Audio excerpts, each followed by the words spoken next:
Hello friends, welcome back to our channel. ഇന്ന് ഞാൻ ഉണ്ടാക്കാൻ പോകുന്നത് ദിൽകുഷാണ്. ചിലയിടത്തൊക്കെ ഇതിനെ കോക്കനട്ട് ബണ്ണ് എന്ന് പറയും. ഇതുണ്ടാക്കുന്നത് എങ്ങനെയെന്ന് നോക്കാം. ഇതിൽ ചേർക്കാനുള്ള ഈസ്റ്റ് നമുക്ക് ആദ്യം ഒന്ന് ഫെർമെൻറ്റ് ചെയ്തെടുക്കണം. അതിനുവേണ്ടി ഞാൻ ഈ പാത്രത്തിലോട്ട് ഒരു 1/2 കപ്പ് ചെറിയ ചൂടുള്ള പാലാണ് ഒഴിച്ചു കൊടുക്കുന്നത്. ഇനി ഇതിലോട്ട് 1 ടേബിൾ സ്പൂൺ പഞ്ചസാരയും 1 ടീസ്പൂൺ ഇൻസ്റ്റൻറ്റ് ഈസ്റ്റുമാണ് ഞാൻ ചേർത്ത് കൊടുക്കുന്നത്. ഇത് രണ്ടും ചേർത്തിട്ട് നന്നായിട്ട് മിക്സ് ചെയ്തതിന് ശേഷം നമുക്ക് ഈ പാത്രം ഒരു 10 മിനിറ്റ് നേരത്തേക്കൊന്ന് അടച്ചു വെക്കണം.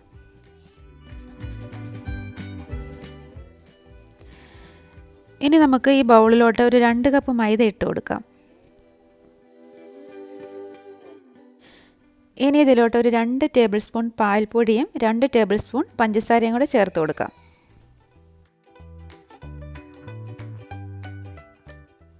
ഇനി ഇതിലോട്ടൊരു 1/4 ടീസ്പൂൺ ഉപ്പ് ചേർത്ത് കൊടുക്കാം. ഇനി ഇതിലോട്ട് ഞാൻ ചേർത്ത് കൊടുക്കാൻ പോകുന്ന ഒരു 2 ടേബിൾ സ്പൂൺ വെജിറ്റബിൾ ഓയിലാണ്.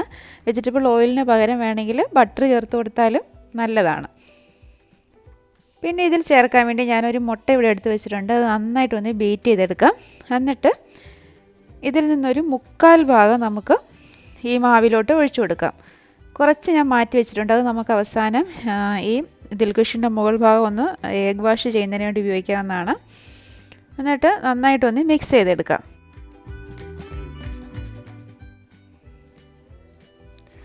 ഇനി നമുക്ക് ഈ ഈസ്റ്റിൻ്റെയും പാലിൻ്റെയൊക്കെ ആ മിശ്രിതം ഇതിലോട്ട് ഒഴിച്ചിട്ട് ഇത് നന്നായിട്ടൊന്ന് കുഴച്ചെടുക്കാം.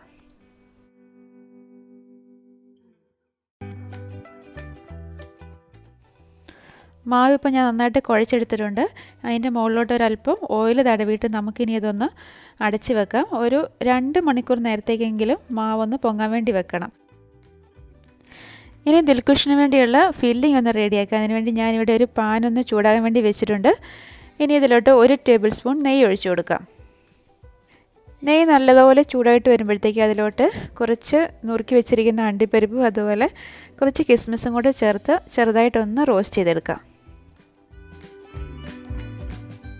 ഇനി ഇതിലോട്ട് ചേർത്ത് കൊടുക്കാൻ പോകുന്ന തേങ്ങയാണ്. ഞാനിവിടെ 1 കപ്പ് തേങ്ങയാണ് ചേർത്ത് കൊടുക്കുന്നത്.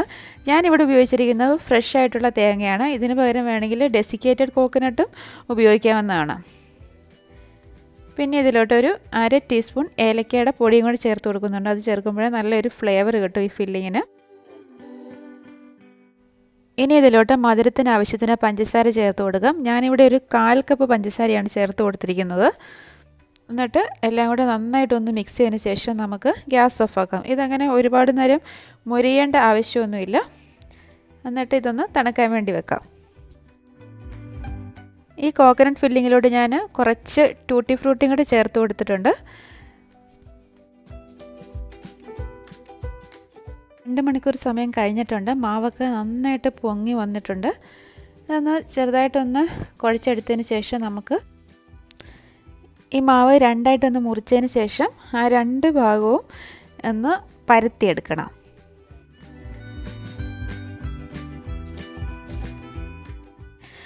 അടിയിലത്തെ ഷീറ്റ് ഞാനിവിടെ പരത്തിയെടുത്തിട്ടുണ്ട്. ഒരല്പം കട്ടിക്കാണ് പരത്തിയെടുത്തിരിക്കുന്നത്. ചപ്പാത്തിയൊക്കെ പോലെ ഒരുപാട് തിന്നേണ്ട ആവശ്യമില്ല.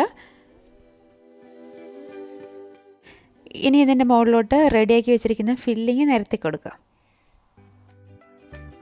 ഇതിൻ്റെ മുകളിൽ വെക്കാനുള്ള 2ാമത്തെ ഷീറ്റ് ഞാനിവിടെ പരത്തിയെടുത്ത് വെച്ചിട്ടുണ്ട്.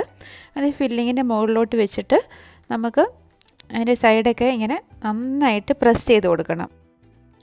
നന്നായിട്ട് പ്രസ് ചെയ്ത് കൊടുത്തില്ലെങ്കിൽ ഇത് ബേക്കായിട്ട് വരുമ്പോൾ ഇതിങ്ങനെ രണ്ടും ഇങ്ങനെ സെപ്പറേറ്റ് ആയിട്ട് വരും. അതുകൊണ്ടാണ് നന്നായിട്ട് പ്രസ് ചെയ്യണമെന്ന് പറയുന്നത്.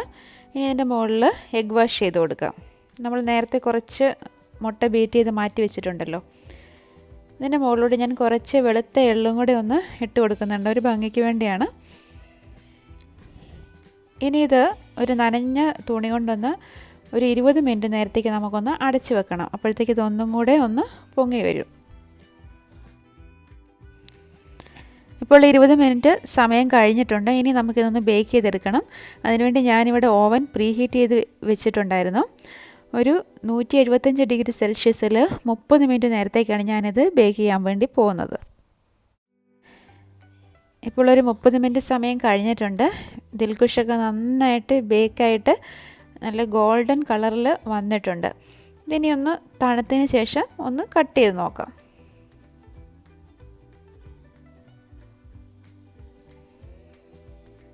അങ്ങനെ നമ്മുടെ ഹോം മെയ്ഡ് ദിൽഖുഷ് ഇവിടെ റെഡി ആയിട്ടുണ്ട്. നല്ല ടേസ്റ്റാണ്.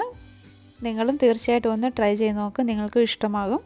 ഞങ്ങളുടെ ചാനൽ ആദ്യമായിട്ടാണ് കാണുന്നതെങ്കിൽ ഒന്ന് സബ്സ്ക്രൈബ് ചെയ്തേക്കണേ. സബ്സ്ക്രൈബ് ചെയ്തതിന് ശേഷം എൻ്റെ തൊട്ടടുത്തുള്ള ബെല്ലൈക്കൺ ഒന്ന് പ്രസ് ചെയ്യാനും മറക്കരുത്.